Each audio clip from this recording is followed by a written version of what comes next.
Hello friends, welcome back to my YouTube channel Plants, Sports and Bonsai. I am Pranav here. আজ একটি bougainvillea বনসাইকে আমি reporting করব। এই বনসাইটি এই পাত্রটির মধ্যে 4-5 বছর হয়ে গেছে, তাই এটিকে রিপোর্টিং করে আমি নতুন একটি পাত্রে স্থানান্তরিত করব। এটি জাকিরানা আইডির বোগেনভেলিয়া। গাছটিতে একটি ফুল এখনো রয়েছে, তো আমি এইভাবে পটটিকে কাত করে গাছটিকে পট থেকে সহজেই উঠিয়ে নিলাম। এখন আর রুট বলটিকে কিছু মাটি ছাড়িয়ে কম করে নেব এবং নতুন একটি বনসাই পটের মধ্যে একে রিপোর্টিং করব।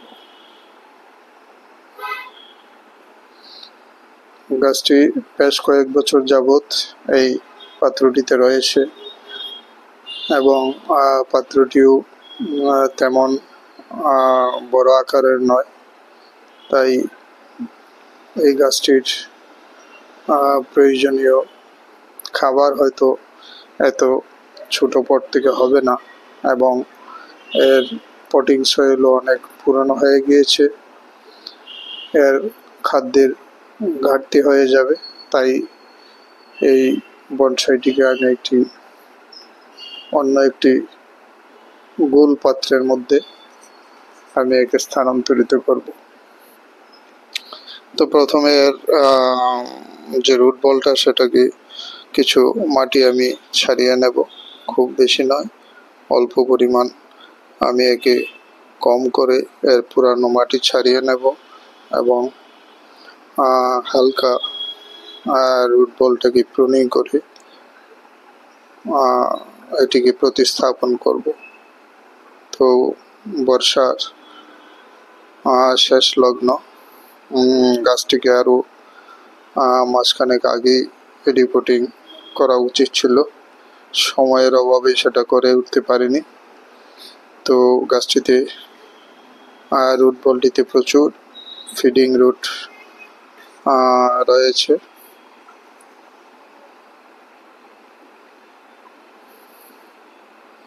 তো এইভাবে আমি রুট বলটাকে সামান্য মাটি ছাড়িয়ে নিচ্ছি।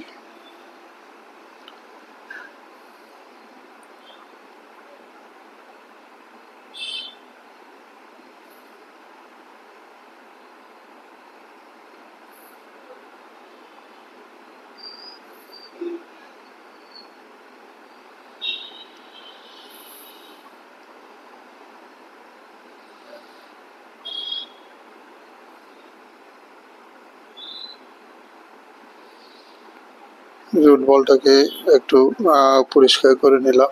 এখন সামান্য হালকা রুট প্রুনিং করে দেব। খুব বেশি কাটছাট আমি করব না, কারণ এখন সময় অল্প। গাছটিকে খুব বেশি স্ট্রেস আমি দেব না, শুধু এটিকে রিপোর্টিং করার জন্যই এই কাজ করা।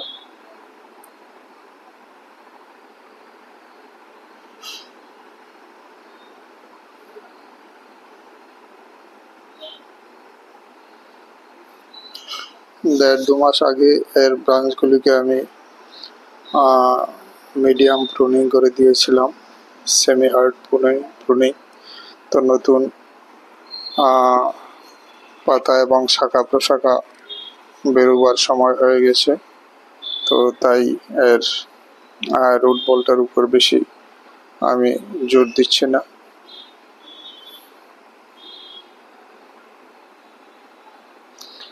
তো এই গোলাকার বনসাই পাত্রটিতে আমি গাছটিকে প্রতিস্থাপন করব। আমি এতে অ্যালুমিনিয়াম তার এর ড্রেনেজ হোলের সঙ্গে লাগিয়ে নিয়েছি গাছটিকে বেঁধে দেওয়ার জন্য, এবং বিভিন্ন জৈব সার সহযোগে একটি পটিং সয়েল আগেই তৈরি করে রেখেছি। তা আমি পাত্রটির মাঝখানে পটিং সয়েল একটু উঁচু করে দিয়েছি। এখন গাছটিকে রুট বলটিকে এইভাবে ঘুরিয়ে ঘুরিয়ে আমি এই পটিং সয়েলের উপর বসিয়ে দেব।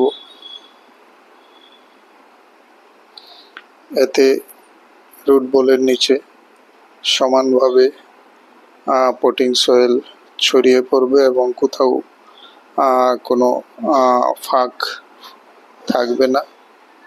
তাই একটু গাছ প্রতিস্থাপন করার সময় মাঝখানে একটু উঁচু করে মাটি দিয়ে এর উপর গাছটিকে বসিয়ে এইভাবে হালকাভাবে চাপ দিয়ে ঘুরিয়ে নিলে সেই পটিং সয়েল চারদিকে রুট বলের সঙ্গে ছড়িয়ে পড়ে এবং এই পটিং সয়েলের উপর গাছটি সুন্দরভাবে বসে যায়।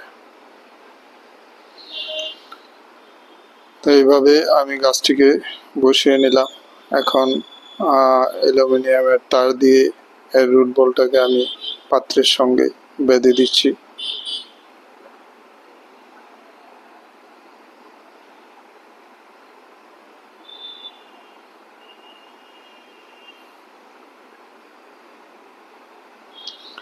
এই বনসাইটি আমার অনেক পুরনো। আমি এটাকে 5-6 বছর আগে কালেকশন করেছিলাম এখন এবং আমার কাছেই গত 5-6 বছর যাবত থেকে আমি গ্রো করছি। তো এর বয়স কমপক্ষে 10-12 বছর অবশ্যই হবে।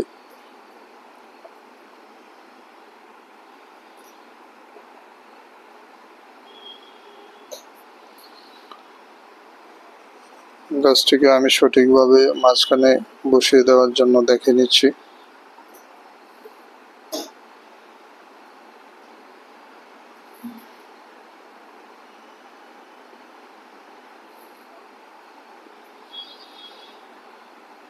তো গাছটি ঠিকঠাক মতো বসে গেছে। এখন অ্যালুমিনিয়ামের তারগুলোকে আমি একটু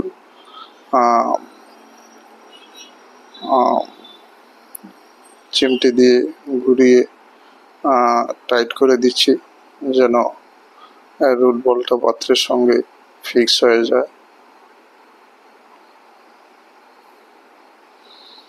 তো এইভাবে আমি গাছটিকে আমার বনসাই পাত্রের সঙ্গে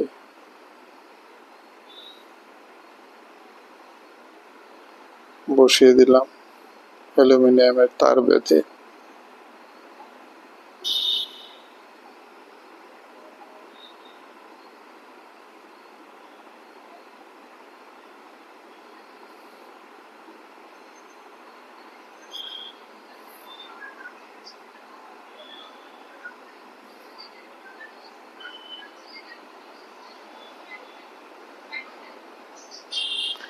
এখন পাত্রের বাকি অংশে আমি পটিং সয়েল দিয়ে ভর্তি করে দেব এবং গাছটিকে ঠিকঠাক মতো বসিয়ে দেব।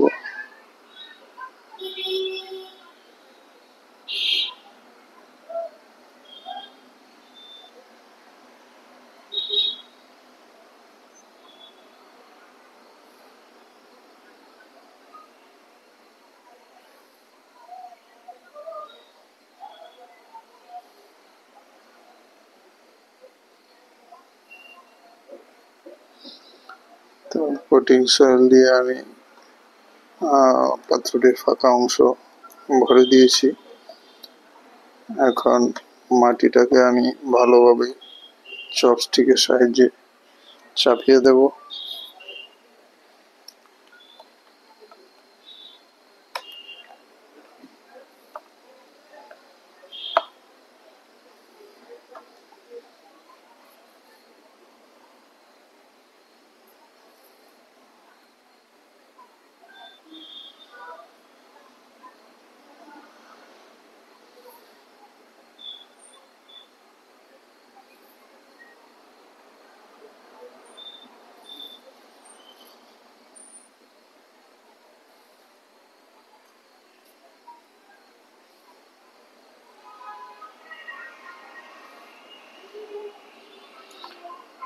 এই রুট বলের চারপাশে চপস্টিকের সাহায্যে আমি মাটিটাকে পটিং সয়েলকে ভালোভাবে খুঁচিয়ে রুট বলের সঙ্গে চাপিয়ে দিচ্ছি।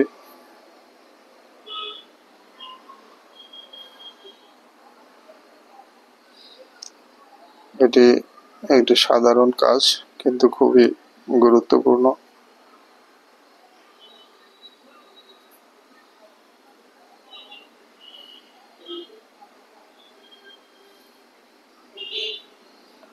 মাটিটা ভালোভাবে চাপিয়ে না দিলে এতে এয়ার পকেট তৈরি হতে পারে, এতে গাছটির ক্ষতি হবে।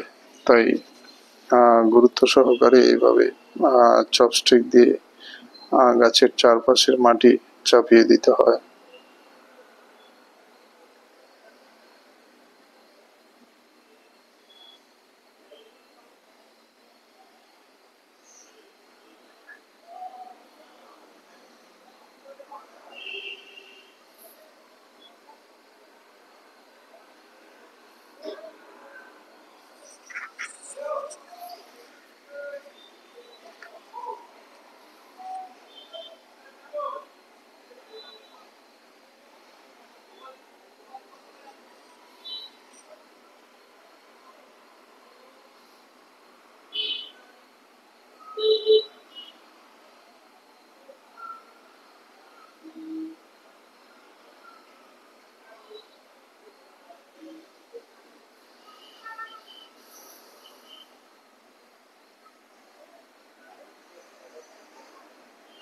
তো এইভাবে চারপাশে আমি আরো প্রয়োজনীয় পটিং সয়েল দিয়ে দিলাম।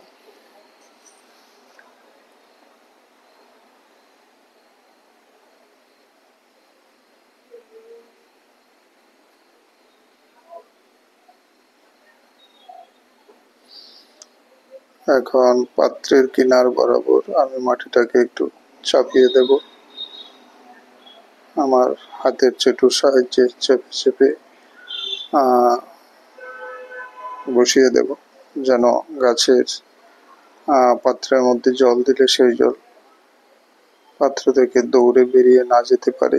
তাই এই পটের কিনার বরাবর আমি মাটিটাকে চাপিয়ে অনেকটা সরু ড্রেনের মতো তৈরি করে দিচ্ছি, যেন জল দিলে জলটা পাত্রের মধ্যেই থাকে।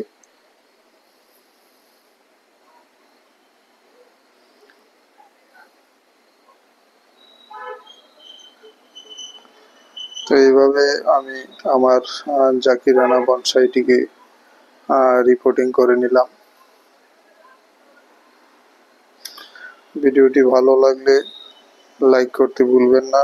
যারা নতুন দর্শক বা প্রথমবার আমার চ্যানেলের ভিডিও দেখছেন, চ্যানেলটিকে সাবস্ক্রাইব করে বেল আইকনটি অবশ্যই চেপে রাখবেন, তাহলে সব ধরনের নোটিফিকেশন পেয়ে যাবেন। শেষ করলাম, নমস্কার।